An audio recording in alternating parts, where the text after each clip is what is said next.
Shikues ndëruar të televizionit Bojnë, përshëndetje. Mirë se takojmë së bashku sërish të sa i përket të zgjedhjeve lokale të cilat do të mbahen këtë diel në emisionin studio hapur në termin i paguar këtu në televizionin Bojnë. Sonte me ne kemi kryetarin e Lidhjes Demokratike Shqiptare, zoti Nikollë Camaj. Mirë se vini. Mirë se vgjeta. Ne kemi pasur raste të shumta që të bisedojnë nga rasti në rast për çështje të ndryshme. Një nga temat kryesore të cilat kohët e fundit është diskutuar ka qenë edhe formimi i një koalicioni mes faktorit politik shqiptar apo ndonjë marrëveshje, ku dukshëm shihet ende një dyshim tek banorët e Malësisë, të cilët nuk e kuptojnë pse nuk arrit ndonjë koalicion i mundshëm. Gjithashtu u fol shumë edhe për marrëveshjen e arritur në Tiranë, si shpjegoni ju? Po kështu, vetë fakti se u arrit një marrëveshje që do duhet realizohet pas zgjedhjeve, ka ngritur dhe nxitur shumë pikpyetje pse nuk u arrit ajo marrëveshje parazgjedhore. Dhe duhet të them se një marrëveshje parazgjedhore ja kishte lehtësuar punën shumë edhe elektoratit edhe kishte relaksuar shumë fushatën. Mirë po, rrethonat e krijuara gjatë vitet e kaluar, nga zgjedhjet e kaluara, kanë pas të ndosur sa do pak situatën mes partive politike dhe atyre bisedimeve është parë se është qas dikush me një dozë të dyshimit. Natyrisht, me të vështirët që të ulemi në tavolinë kemi pas ne, si demokratike, si vetëm parti opozitare, se duhej ulur dhe biseduar me partitë të cilat janë në pushtet. Dhe duhej ka përcyer ky prag, dhe ne ka përcyer atë prag duke lërsuar se është Malësia mbi të gjitha dhe ashtu ba me një ftesë publike që në emër të asaj se Malësia është numër 1 ka përcejmë dhe të provojmë që të jemi së bashkut. Arsyet janë të shumta dhe unë e di se si thot një fjalë faji është jetim dhe gjithkush do të mbështes diku tjetër, por duhet të them se fillimisht qëndrote një farë bindje të partnerët e mundshëm në koalicion se do duhej të kemi një shkrirje, një subjekt që është e pamundur, dhe ne këtë pjesë e patë me arrit, dhe më thonë këtë drejtim patë me arrit, një marrëveshje se mund të flitet vetëm për koalicion. Dhe me përzjemjen e miqve tonë, qofshin nga shteti jam, qofshin nga diaspora, u bënë disa përpjekje të them kështu të fundit, edhe me takimin që kishim, ku ishim të Tripalet, mirë po shihej se mungon vullneti, ose më mirë them, ekziston një farë dëshiret e fshehtë që partitë të dalin veç e veç. Në marrëveshjen e fundit, apo në tentativën e fundit për të marrë vesh, nuk isha unë prezent, por u la një mundësi që partia tjetër të na ofroj një propozim marrëveshje. Deri taj propozim nuk erdhi, sepse siç na lajmëruan, vendimi i tyre ishte për të dalë veton. Unë shikuar nga kjo pozit prej një ditë para zgjedhjeve, 2 ditë para zgjedhjeve, vlerësoj se edhe marrëveshja që është bëha pas zgjedhore ka relaksuar sa do pak fushatën dhe jep një shpresë se duhet të gjithë të punojmë dhe kemi punuar në drejtim të gjithë të jemi sa më shumë votues jashtë, që njerëzit të dalin dhe të votojnë shqip. Duke shpresuar pra se bën një numër i cili nesër në bazë të marrëveshjes që kemi nënshkruar, bëhet më unik, bëhet pra faktor për të diskutuar me dikë tjetër. Të them drejtën, marrëveshja pra jep këto shpresa, por ata çka patëm rast të lexojmë këtë ditë, tje sot në media shihet se dikush vetëm don ta luaj atë marrëveshje, ta vënë në lojë, pra të mos të respektoj, ka paralajmërime të tilla. Unë të them të drejtën, shikuar nga kjo pozitë, sot duhet të mendoj se këto shkrime ma tepër janë në favor të fushatës parazgjedhore, që të krijojmë një farë homogenizimit të votuesit, për njërën apo për tjetërën palë, sepse nëse ne publikisht mund të akuzojmë dikë se në ka shkel një marrëveshje, bën një farë homogenizimit, dhe duhet të mendoj, duhet të shpreh një mendim timin, pra, se edhe kjo gjuajtje me fjalë në mes të ashës dhe UTSH-s duhet jetë më tepër në funksion të fushatës dhe të maksimalizimit të numrit të votës. Nëse është për këta, unë duhet të them se inshallah ndodha ajo dhe ditën e hënë partitë shqiptare të kenë më së shumtit mandate, të grumbullojnë ato dhe të jenë një faktor i cili nesër, nëse nuk ka mundësi që vetëm të qeverisë spakut si një celule vetme të bisedojë me të tjerët. Mendoni se do respektohet kjo marrëveshje? Po, kështu, unë e di një subjekt që do të respektojë dhe në fund dhe ajo është Lidha Demokratike Shqiptare. Ne do t'i rrim mbrapa çdo nënshkrimi që kemi vendosur. Ne jemi shumë të vështirë kur bisedojmë për të ardhur deri taj që të vendin në nënshkrim. Po kur vendin në nënshkrim, ne të respektojmë deri në fund. Unë vetëm e thash se këto fërkimen mes dy partive tjera, lut Zotin që t'jenë fërkime për arsyena parazgjellore, për arsye të homogenizimit, por jo edhe diçka që vërtet ta damkos marrëveshjen për pas ditës së hënë. Me cilat kushte do pranohet kjo marrëveshje?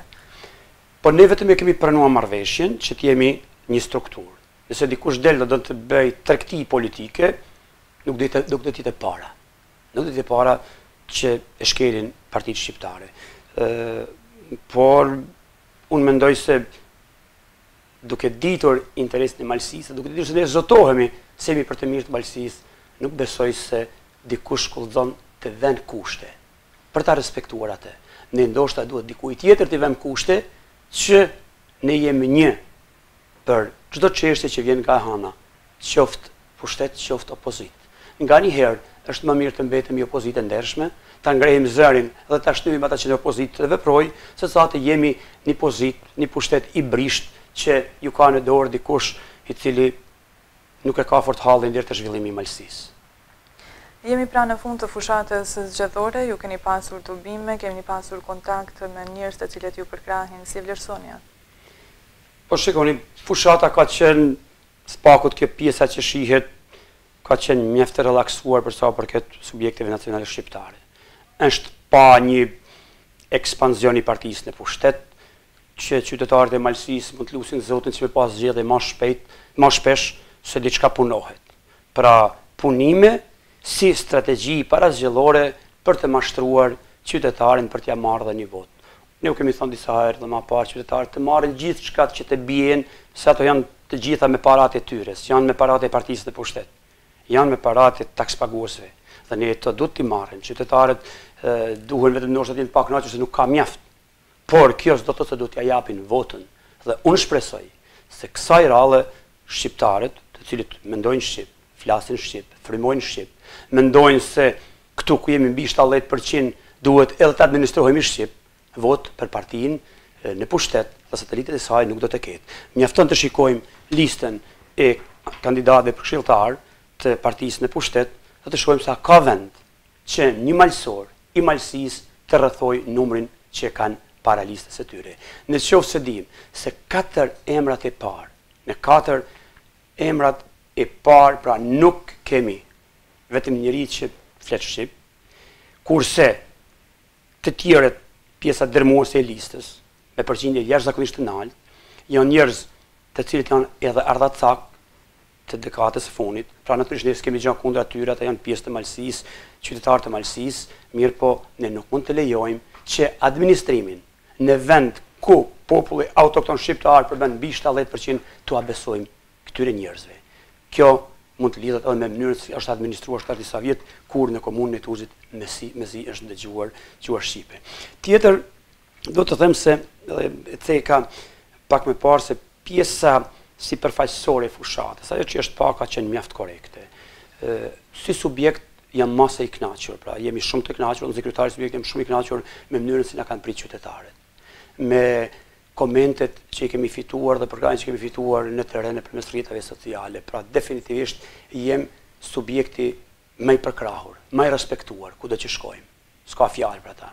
Mirë po në këtë fushat, si edhe në të kaluarën, dhe sidomos që se kanë ardhur në shprehje rrjetet sociale, kemi një fushat të fshehtë, latente, e cila për mënyrën si udhëheqet, për individet që udhëheqin, nuk mund të ketë influencë për të ndruar qoftë edhe një vot, vetëm votin aty në ndoshta që i bëjnë të shkarravina. Por ato ndikojnë pak në krijimin e një klime jo të përshtatshme për ata që duhet të vijë. Se një ditë, 2 ditë para zgjedhjeve, 4-5 ditë para zgjedhjeve, të lexojmë për rrjeta sociale me emra e pa emër. E nganjëherë edhe me emër të njerëzve që nuk kanë emër. Por për dokumenta duhet ta mbajnë një emër. dhe ato që janë komplet të rrejshme, fiktive, jo ekzistuese, të shpifin në mënyrë ma makabre, gjëra që e fyen edhe inteligjencën e një 10-vjeçari, fëmijë 10 vjeçar, munden vetëm njerëzit që nuk e kanë hallën as te Malësia, as te përfaqësuesit e saj, dhe t'ju them të drejtën, nuk u bojnë nder fort as atyne që i përkrahin në atë mënyrë.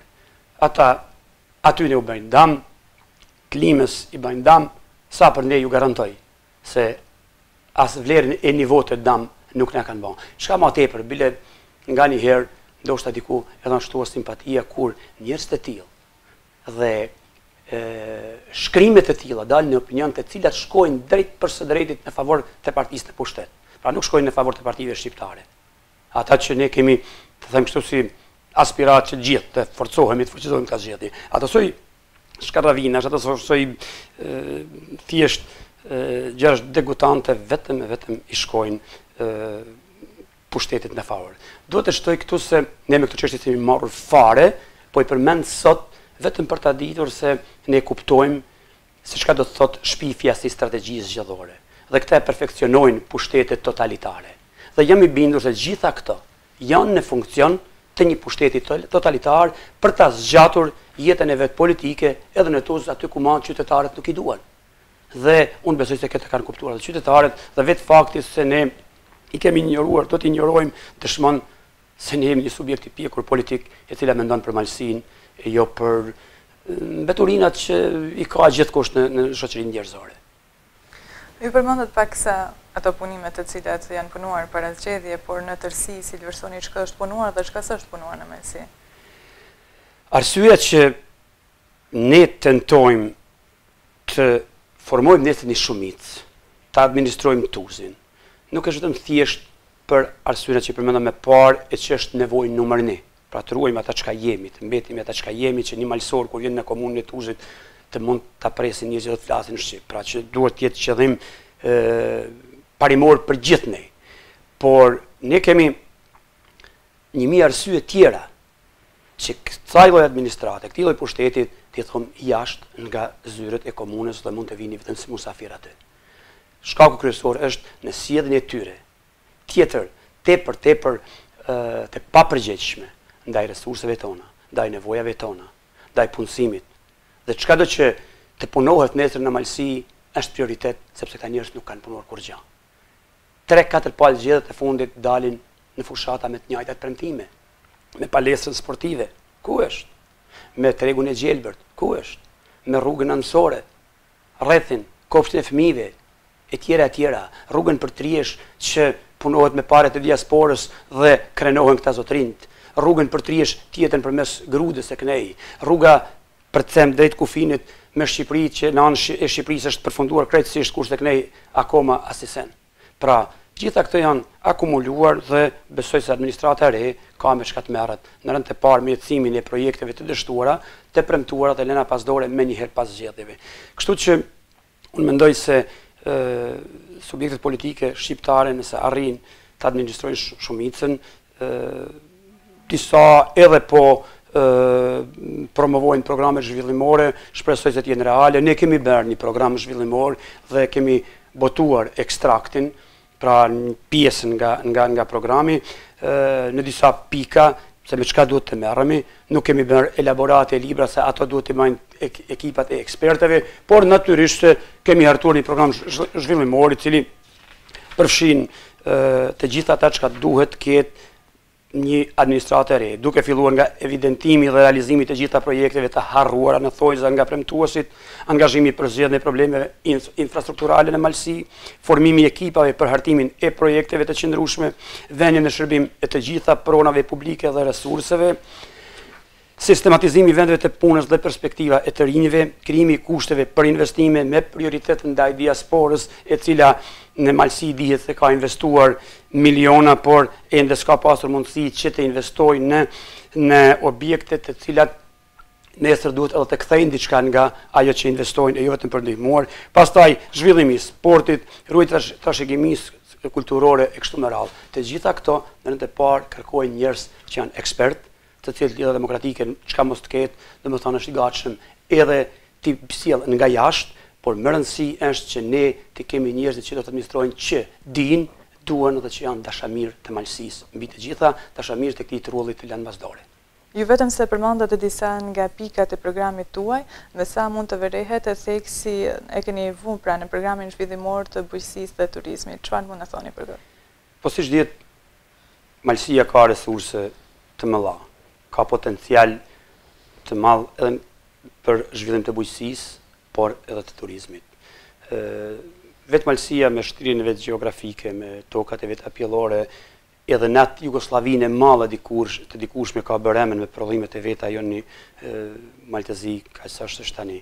Mirë, po ku qëndron problemi që ne edhe sot vazhdojmë të kemi një bujqësi ekstenzive, një bujqësi të pazhvilluar, një bujqësi pa perspektivë. Edhe pse i kemi bujqësit më të mirë, besoj edhe në region, prodhuesit më të mirë në region.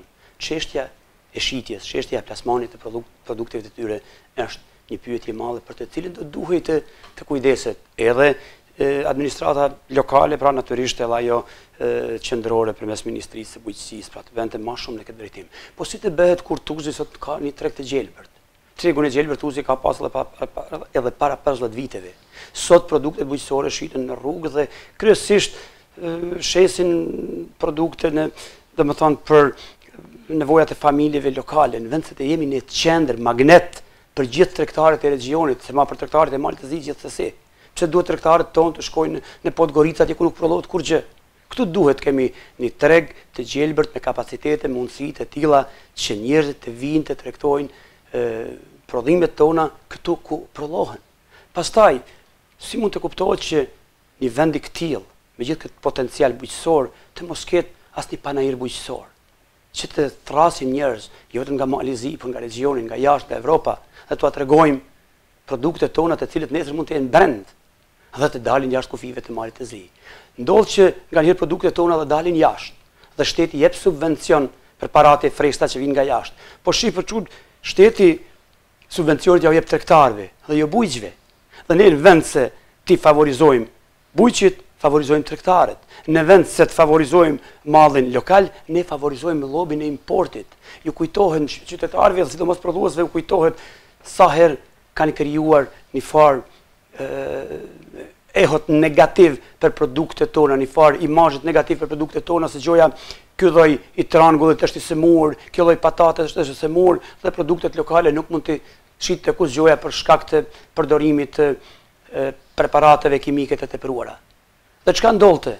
Malli i tillë importohen nga jashtë. Kush përfitonte? Përfitonin tregtarët dhe llobi i tregtarëve, jo prodhuesi. Dhe ato parën vetë se të nalën në Malësi, ato qarkullonin jashtë. Pra në këtë drejtim administrata e re, dhe në bashkëpunim natyrisht edhe me qendrën, por në bashkëpunim edhe me regionin, duhet të krijojë të hap treg të ri dhe të ndihmojë bujqit që të bëjnë prodhimet e veta të kenë brend që jenë të njohura ku të shkojnë. Vijnë të turizmi, kemi liçenin më të bukur në Evropë, një liçen i mrekullueshëm për turizmin nautik, për të sjell njerëz të cilët të kënaqen vetëm për të vështruar zogjet, të cilët e kanë të vetmin vend ku kalojnë për shembull dimnin në liçenin e Shkodrës. Situata është tash që ata arrangera apo rojtarë që punojnë në kuadrat e Këshillit Nacional që gjoja ruajnë pra liçenin, janë të ardhur mendim unë personalisht kam pas rast që njeriu të më pyet në pompën e benzinit të pikën e karburantit Lukoilit ku është Narhelmi. Dhe unë provoj t'ja spjegoj, por e pyes edhe pse pe kërkon Narhelmin. Po thot jam punësuar thot në Parkun Nacional dhe jam ranger. Njeriu kishte ardhur nga Kolashini, nuk din ku është Narhelmi, e ka ardhur të punojë si ranger, aty ku ka me 10 radilmoça të ri pa punë. Tjetër, themi një resurs fantastik, sidomos në atë kohën e pranverës derisa në ujë në më të shpejt, por atë gjatë verës kemi në tërë botë të zhvilluarat peshkimin sportiv. Pastaj vetë pamjet për shembull të delit në Triesh nga delajt dhe të investohet për shembull në zhvillimin e turizmit të cilët vijnë për këto ushtrime lëvizje ndryshme që bën në ajër, paragliding e nuk e di, besoj janë terminologji kështu që janë të reja për ne dhe ndoshta nuk i përdorin, sidomos ne të moshës ime aq mirë. Pa gjitha këto janë potenciale, rrugtimet, shtigjet malore, të cilat janë aq të kërkueshme dhe aq fort i frekventojnë tash në Shqipëri.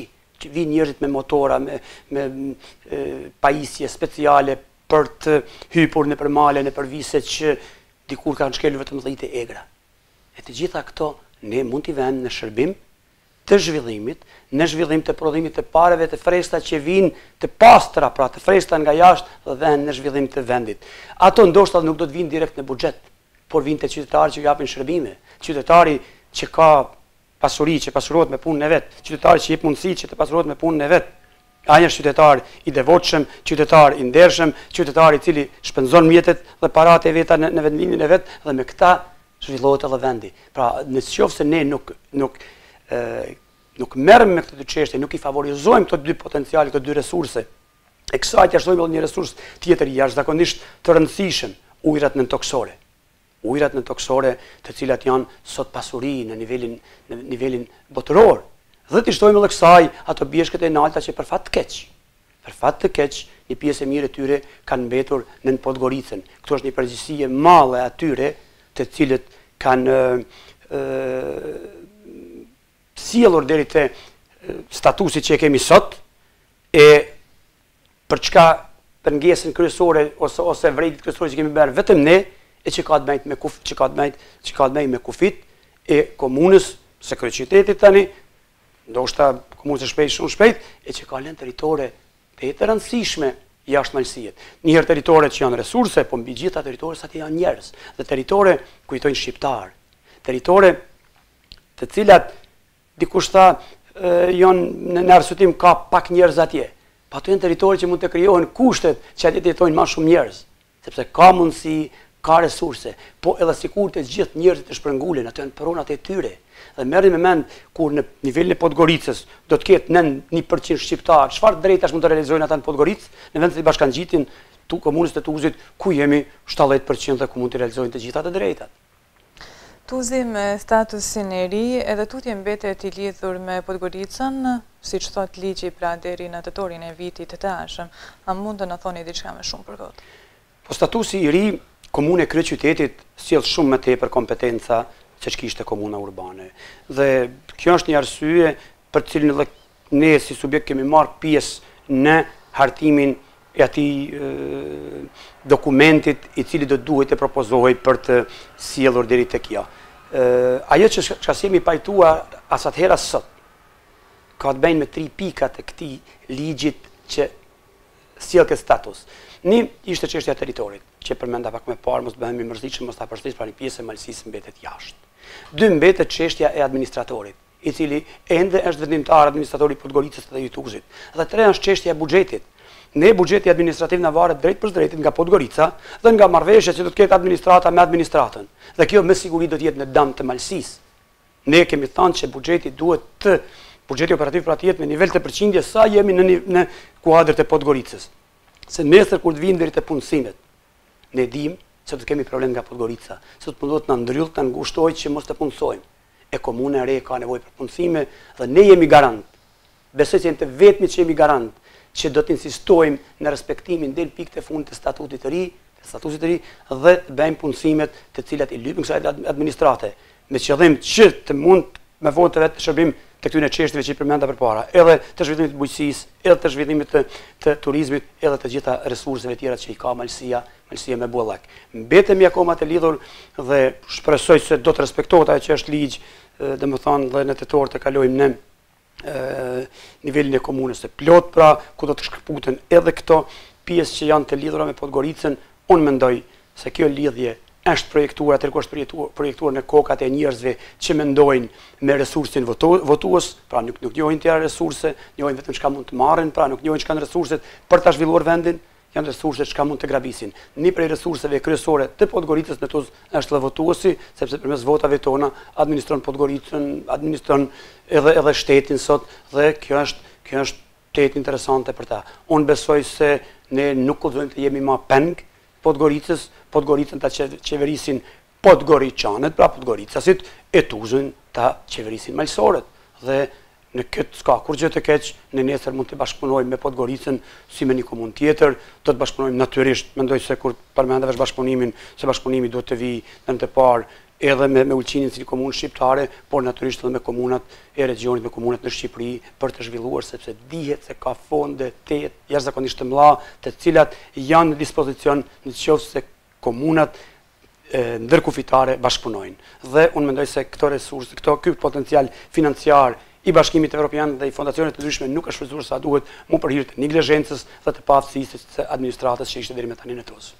Megjithatë, ky status i komunës pra jep mundësi të merret me planifikimin e hapësirës së saj dhe me zgjedhjen e disa çështjeve statutore, siç është dita e komunës, emërimi i rrugëve apo të tjera. Çfarë mund na thoni për këtë? Po, këtë mundësi natyrisht na jep statusi i ri që do të kemi dhe një prej detyrave prioritare që duhet të kemi në komunën e re janë që të dim adresat. Nuk mund të japim adresën pranë kësaj ndërtese apo pas asaj ndërtese. Rrugët duhet të kenë emërtimet e veta, sheshet të kenë emërtimet e veta.